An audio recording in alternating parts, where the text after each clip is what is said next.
جی السلام علیکم ورحمۃ اللہ وبرکاتہ. میں ہوں آپ کا دوست، آپ کا ہوسٹ عاصم مقصود، اور آپ دیکھ رہے ہیں میرا یوٹیوب چینل ایم اسپیک. ناظرین، آج ہم بات کریں گے ایک انتہائی اہم موضوع کے اوپر کہ ہمارے معاشرے میں ایک جملہ مشہور ہے کہ مولوی کا سیاست سے کیا کام ہے. کہ مولوی کا سیاست سے کیا کام ہے. ناظرین، یہ کوئی مسلمان یا کوئی صاحب علم تو یہ جملہ نہیں کہہ سکتا. ٹھیک ہے، وہی کہیں گے جو جاہل ہوں گے، یا جو دین دشمن ہوں گے، جو علماء دشمن ہوں گے، جو اسلام دشمن ہوں گے، یہ وہی کہیں گے. کیوں؟ کہ ہمارا نبی بھی کیا تھا؟ سیاسی تھا. اس نے بھی سیاست کی. اس کے بعد خلفائے راشدین ہیں، انہوں نے بھی کیا کی؟ سیاست کی. ٹھیک ہے، سیاست تو ہمیں ورثے میں ملی ہے علماء کو. جو شخص اپنے آپ کو عالم ہونے کا دعویٰ کرے اور وہ کہے کہ میرا سیاست سے کوئی تعلق نہیں، بھی تو پھر اسے یہ بھی دعویٰ کرنا اس کے لیے حق نہیں بنتا کہ وہ کیا کرے؟ نبی پاک صلی اللہ علیہ وسلم کا وارث ہونے کا دعویٰ کرے. یعنی کہ اپنے آپ کو کیا کرے؟ عالم ہونے کا دعویٰ کرے. وارث ہوتا ہے وہ پوری چیز کا وارث ہوتا ہے، خالی ایک چیز کا وارث نہیں ہوتا. کوئی چیز آپ کو ورثے ملتی ہے تو وہ ساری چیزوں کا وارث بنتے ہیں آپ. تو ہمارے معاشرے میں ایک جملہ مشہور تھا کہ مولوی کا سیاست سے کیا کام ہے. اسی جملے کے لوگ کیا کیا، ہمارے علماء بھی یعنی کہ اس جملے کی زد میں آئے، پروپیگنڈے میں آ گئے کہ ہمارا تو سیاست کوئی تعلق ہی نہیں ہے. یہاں دوسری چیز یہ پھیلا دی گئی کہ کیا یہ جو جمہوری نظام ہے یہ کفریہ نظام ہے، جس کا نتیجہ یہ ہوا کہ ہمارے علماء نے یا ہم لوگوں نے کیا کیا، اس سیاست کو یعنی کہ جمہوریت کو کفریہ نظام کہہ کے، انگریزوں کا نظام کہہ کے ہم نے کیا کر دیا؟ اس راستے سے پیچھے ہٹ گئے کہ یہ تو کفری نظام ہے.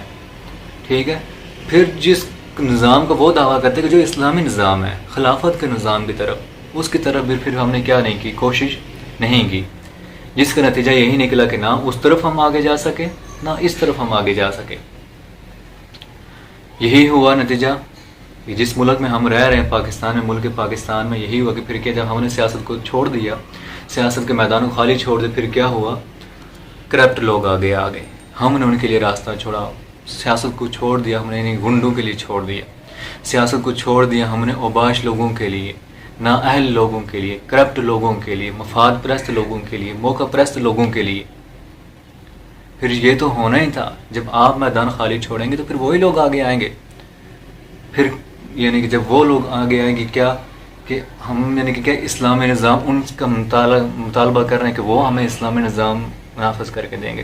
زرداری صاحب ہمیں اسلامی نظام نافذ کر کے دیں گے، یا شہباز شریف صاحب یا نواز شریف صاحب یا مریم نواز صاحبہ وہ کیا کر کے دیں گے؟ ہمیں اسلامی نظام نافذ کر کے دیں گے. وہ ہمیں اسلامی نظام نافذ کر کے دیں گے؟ نہیں. اسلامی نظام نافذ وہی کر کے دے سکتا ہے جو خود اسلام کو جانتا ہوگا. جب کہہ رہے ہیں کہ ملک کیا ہے؟ اسلامی جمہوریہ پاکستان ہے، اسلام کے نام پہ بنا ہے اور اس میں اسلامی قانون سازی ہوگی، تو اسلامی قانون سازی کون کرے گا؟ مریم نواز آگے کر کے دے گی قانون سازی، اسلامی قانون سازی. اس کے لیے کس کو آگے آنا ہوگا؟ یہ کس کا کام بنتا ہے؟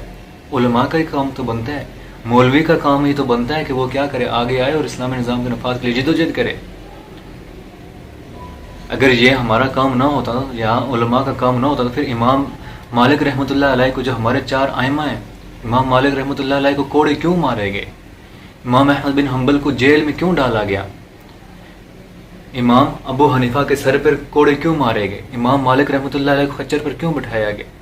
اسی وجہ سے کہ انہوں نے کیا کیا؟ سرکار کی غلط پالیسیوں کی مذمت کی، اس کے خلاف آواز اٹھائی، اس کے راستے میں کھڑے ہوئے، فتوے دیے ان کے خلاف کہ یہ غلط نظام ہے، یہ غلط پالیسی ہے.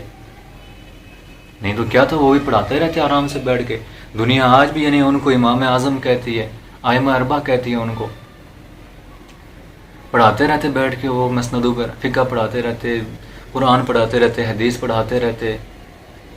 لیکن کیا کیا انہوں نے؟ اس فرض کو نبھایا کہ من رأى منکم منکرا فلیغیرہ بیدہ فإن لم یستطع فبلسانہ فإن لم یستطع فبقلبہ وذلک اضعف الایمان. وذلک اضعف الایمان، کہ یہ ایمان کا سب سے کمزور ترین درجہ ہے.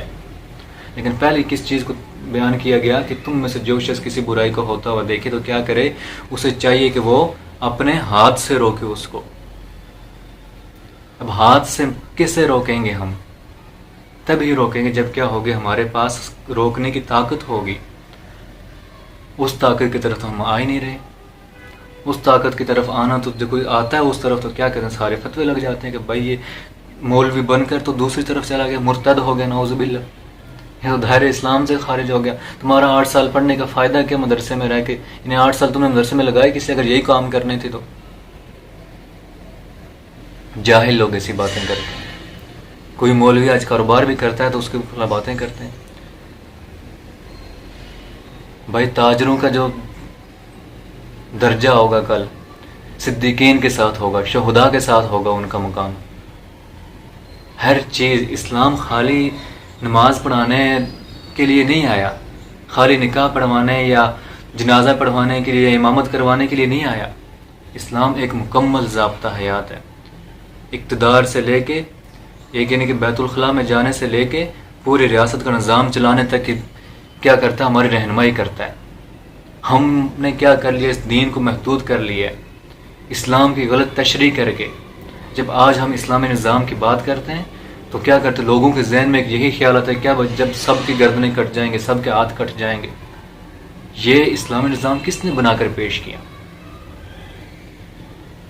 تو اس لیے ہمیں سوچنا چاہیے کہ کون سے لوگ ہیں کہ جو، اور آج لوگ کیا کر رہے ہیں کہ کیا اپنے ذاتی مقاصد کے لیے، اپنے ذاتی مقاصد کے لیے کیا کر رہے ہیں؟ دین کے بارے میں نفرت پھیلا رہے ہیں، علماء کے بارے میں لوگوں کے دلوں میں نفرت ڈال رہے ہیں تاکہ کیا ہو جائیں؟ یعنی کہ لوگ علماء سے نہ جڑیں، ان سے دور ہو جائیں. اس لیے کیا کریں؟ ہمیں چاہیے کہ ہم کیا کریں؟ آگے آئیں، ہر فیلڈ میں جائیں. تو اللہ رب العزت سے دعا ہے کہ اللہ رب العزت ہمیں اسلام کو صحیح معنوں میں سمجھنے اور اس پر عمل کرنے کی ہمیں توفیق عطا فرمائے. وآخر دعوانا ان الحمد للہ